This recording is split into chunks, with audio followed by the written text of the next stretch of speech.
The old singer sewing machine hummed, a mechanical lullaby that filled the small shotgun house. Marie, her hands calloused and nimble, guided the fabric beneath the needle.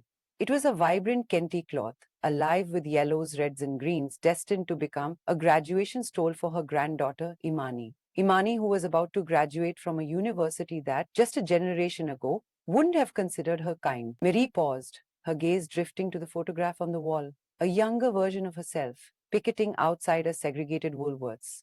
The anger was still a faint ember in her heart, but now it was overshadowed by a profound sense of purpose. It wasn't just about the battles she'd fought, but about the seeds she'd sown. Imani burst through the door, her face radiating excitement. Grandma, I got the scholarship to Howard. She threw her arms round Mari, her energy infectious. Mari squeezed her tight, tears welling in her eyes. Howl, baby, my HBCU queen. I always knew you had it in you. She released Imani, holding her at arm's length. But remember, baby, this is just the beginning. It ain't easy being black in this world, even now. Imani nodded, the joy in her eyes tempered with a knowing seriousness. I know, Grandma, but I'm ready. I'm not you, but I carry you with me, always. The years that followed were a blur of late night study sessions, heated debates, and blossoming self discovery for Imani. She thrived at Howard, immersing herself in the rich culture and history that had been denied to her ancestors. She majored in political science, driven by a burning desire to dismantle the systems of inequality that still plagued her community.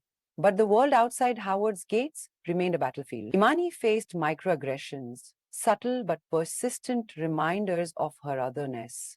During her summer internship at a prestigious law firm, she was often mistaken for the intern coordinator.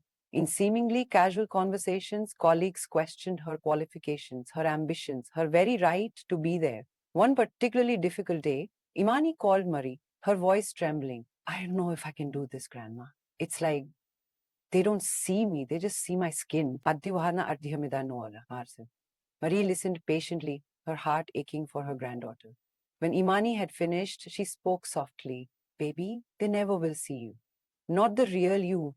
But that's their loss, not yours. You got to keep shining so bright, it blinds them. You got to be so excellent, they can't ignore you. Remember who you are. Remember where you come from.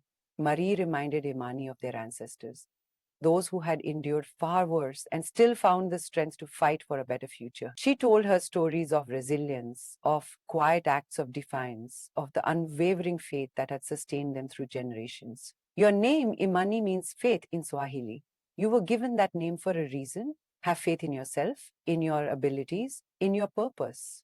Imani took her grandmother's words to heart. She stopped trying to fit in, stopped trying to shrink herself to make others comfortable. She embraced her identity, her history, her power. She spoke out in meetings, challenged assumptions, and refused to be silenced. She became a force to be reckoned with, a rising star in the legal field. Years later, Imani stood before a crowd of cheering supporters. She was running for Congress. Her platform focused on social justice and economic equality. Her journey had been long and arduous, filled with obstacles and setbacks, but she had never forgotten her grandmother's words, never lost sight of her purpose. As she delivered her speech, Imani's eyes met Marie's in the front row. Marie, her face etched with wrinkles and wisdom, smiled proudly. Imani spoke with passion and conviction, her voice echoing the voices of her ancestors, the voices of those who had fought for a better world. We are the descendants of slaves and sharecroppers, of freedom fighters and dreamers, she declared. We are the inheritors of a legacy of resilience, a legacy of hope, and we will not be denied. We will not be silenced. We will not be invisible.